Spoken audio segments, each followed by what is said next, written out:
మరణం తర్వాత ఒక భయంకరమైన నది దాటాలని చాలామంది చెబుతారు. అదే వైతరణి. ఇది నిజంగా ఉందా?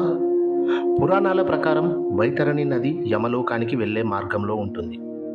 పాపాలు చేసిన వాళ్లకు ఇది భయంకరంగా కనిపిస్తుంది. రక్తం, మలం, ముళ్ళతో నిండిన నది అని చెబుతారు. దాటడం చాలా కష్టం. పుణ్యాలు చేసిన వాళ్లకు మాత్రమే ఇది సులభంగా మారుతుంది అని అంటారు. ఇప్పుడు ఇది నిజంగా ఉందా, లేక ఇది ఒక సింబాలిక్ స్టోరీ మాత్రమేనా? కొంతమంది దీన్ని నిజంగా నమ్ముతారు, మరికొందరు ఇది మన కర్మకి మెటాఫోర్ అంటారు.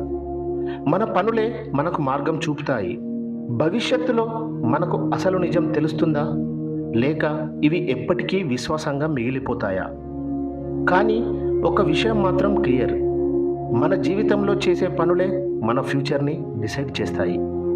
వైతరణి నది ఉందో లేదో మనకు తెలియదు, కానీ మన కర్మ మాత్రం నిజం. మనం చేసే పనులే మన మార్గం. అవి ఎక్కడికి తీసుకెళ్తాయో మనమే నిర్ణయించాలి. ఇలాంటి ఆలోచింపచేసే వీడియోస్ కోసం నా ఛానల్ని లైక్, షేర్, సబ్స్క్రైబ్ చేయండి. Thank you.